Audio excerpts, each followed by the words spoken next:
تو والدین کی ذمہ داری ہے کہ اپنی اولاد کی تربیت اسلامی نہج پر کریں۔ جیسے حضرت لقمان علیہ السلام نے اپنے بیٹے سے کہا، وَإِذْ قَالَ لُقْمَانُ لِابْنِهِ وَهُوَ يَعِظُهُ يَا بُنَيَّ لَا تُشْرِكْ بِاللَّهِ إِنَّ الشِّرْكَ لَظُلْمٌ عَظِيمٌ۔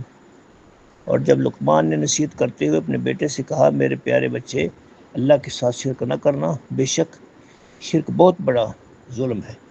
اسی طرح حضرت ابراہیم علیہ السلام، حضرت اسحاق، حضرت یعقوب اپنی اولادوں کو کیا وصیت فرماتے ہیں؟ قرآن کریم میں ہے، وَوَصَّى بِهَا إِبْرَاهِيمُ بَنِيهِ وَيَعْقُوبُ يَا بَنِيَّ إِنَّ اللَّهَ اصْطَفَىٰ لَكُمُ الدِّينَ فَلَا تَمُوتُنَّ إِلَّا وَأَنْتُمْ مُسْلِمُونَ۔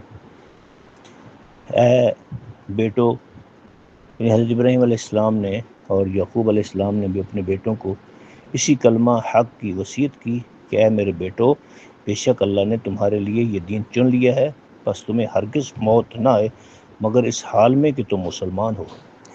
اسی طرح یعقوب علیہ السلام نے اپنے بیٹوں سے کہا، اللہ نے اس کا ذکر فرمایا، ام کنتم شہداء اذ حضر یعقوب الموت اذ قال لبنیہ ما تعبدون من بعدی قالوا نعبد الہک و الہ آبائک ابراہیم و اسماعیل و اسحاق الہ واحدا ونحن لہ مسلمون۔ کیا جب یعقوب علیہ السلام کو موت آئی اس وقت تم موجود تھے جب اس نے اپنے بیٹوں سے کہا، میرے بعد تم کس کی عبادت کرو گے؟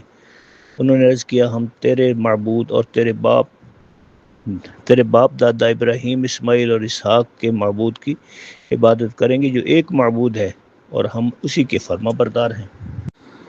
اسی طرح نبی رحمت صلی اللہ علیہ وسلم بچوں کی جو اسلامی تربیت فرماتے تھے، حضرت عبداللہ بن عباس فرماتے ہیں، ایک دن میں آپ صلی اللہ علیہ وسلم کی سواری کے پیچھے بیٹھا ہوا تھا، آپ نے مجھے مخاطب کرتے ہوئے ارشاد فرمایا، یا غلام الا اعلمک کلمات ینفعک اللہ بہن، اے بچے میں تمہیں آج نفع بخش باتیں نہ بتاؤں جس کے ذریعے اللہ تمہیں نفع پہنچائے گا؟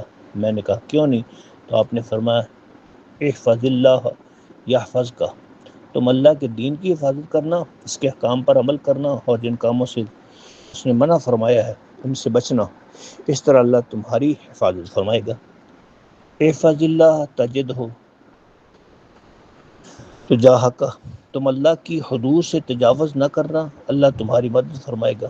وَإِذَا سَأَلْتَ فَاسْأَلِ اللَّهَ، اور جب کسی چیز کی ضرورت ہو، مانگنا چاہو تو صرف اللہ سے مانگنا۔ وَإِذَا اسْتَعَنْتَ فَاسْتَعِنْ بِاللَّهِ، اور جب بھی تمہیں مدد کی ضرورت ہو تو صرف اللہ سے مدد طلب کرنا۔ وَاعْلَمْ أَنَّ الْأُمَّةَ لَوِ اجْتَمَعَتْ عَلَىٰ أَن يَنفَعُوكَ بِشَيْءٍ لَمْ يَنفَعُوكَ إِلَّا بِشَيْءٍ قَدْ كَتَبَهُ اللَّهُ لَكَ وَإِنِ اجْتَمَعُوا عَلَىٰ أَن يَضُرُّوكَ بِشَيْءٍ لَمْ يَضُرُّوكَ إِلَّا بِشَيْءٍ قَدْ كَتَبَهُ اللَّهُ عَلَيْكَ۔ اور اس بات پر اچھی طرح سے یقین کر لو کہ اگر تمام لوگ مل کر تمہیں نفع پہنچانا چاہیں تو وہ تمہیں محض اتنا نفع پہنچا سکیں گے جتنا اللہ نے تمہارے حق میں لکھ رکھا ہے، اور اگر وہ سب کے سب مل کر تمہیں نقصان پہنچانا چاہیں تو وہ ایسا نہیں کر سکتے۔ ہاں، اللہ نے جو تیرا نقصان لکھ رکھا ہے تو وہ ہو کر رہے گا۔ رفعت الاقلام وجفت الصحف، قلم اٹھا لیے گئے ہیں اور صحیفے خشک ہو چکے ہیں، یعنی تقدیریں لکھی جا چکی ہیں۔ تعرف الی اللہ فی الرخاء یعرفک فی الشدہ، خوشحالی کے ایام میں اللہ کے حقوق پہچانتے رہو، تنگی کے ایام میں اللہ تمہاری مدد فرمائے گا۔ اور وَاعْلَمْ أَنَّمَا أَخْطَأَكَ لَمْ يَكُنْ لِيُصِيبَكَ وَمَا أَصَابَكَ لَمْ يَكُنْ لِيُخْطِئَكَ، اور اس بات کو بھی اچھی طرح یاد کر لو کہ جو چیز تجھ سے چوک گئی وہ تجھے ملنے والی نہ تھی، اور جو تجھے مل گئی وہ تم سے چوکنے والی نہ تھی۔ یعنی اللہ تعالیٰ تجھ سے جو چیز روک لے وہ تجھے ہرگز نہیں مل سکتی، اور اللہ تجھے جو چیز عطا کرنا چاہے اسے کوئی بھی تجھ سے روک نہیں سکتا۔ اور نبی کریم صلی اللہ علیہ اور فرمایا، وَاعْلَمْ أَنَّ النَّصْرَ مَعَ الصَّبْرِ وَأَنَّ الْفَرَجَ مَعَ الْكَرْبِ، یہ بھی جان لو کہ مدد صبر کے ساتھ آتی ہے اور ہر پریشانی کے بعد خوشحالی یقینی ہے۔ وَأَنَّ مَعَ الْعُسْرِ يُسْرًا، اور ہر تنگی آسانی اور سودگی لاتی ہے۔ یہ 10 نصیحتیں بچوں اور بڑوں سب کے لیے یکساں ہیں اور انمول موتی ہیں، لہذا ہم سب کو اس پر عمل کرنا چاہیے، خصوصاً بچوں کی تربیت کے حوالے سے یہ باتیں خوب یاد کر لینی چاہیے. اور نبی رحمت صلی اللہ علیہ وسلم اپنی ہر نماز کے بعد ایک دعا فرمایا کرتے تھے، وہ عقیدہ اپنے بچوں میں پختہ کریں. آپ فرماتے اللہم لا مانع لما اعطیت ولا موطع لما منعت ولا ينفع ذا الجد منک الجد. یہ دعا اپنے بچوں کو یاد کروائیں. اس کا مفہوم ہی یہ ہے کہ اللہ اگر عطا کرنا چاہے تو کوئی روک نہیں سکتا، اگر وہ روک لے تو کوئی عطا نہیں کر سکتا. اور ساری بڑائیاں، عظمتیں، رفتیں اس کے سامنے ہی ہیں.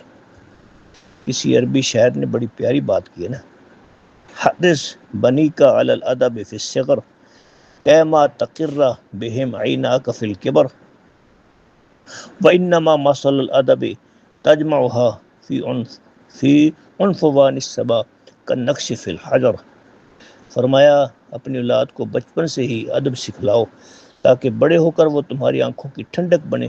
اور بچپن میں ادب سکھانا ایسے ہی ہے جیسے پتھر پر نقش ہو. تو ہم طوالت کی وجہ سے اسی پر بات کو ختم کرتے ہیں. اسی کو مزید انشاءاللہ العزیز مزید آگے بڑھائیں گے. اللہ ہماری اولادوں کو نیک بنائے اور ہمیں اپنی ذمہ داریاں آسان انداز سے ادا کرنے کی توفیق عطا فرمائے.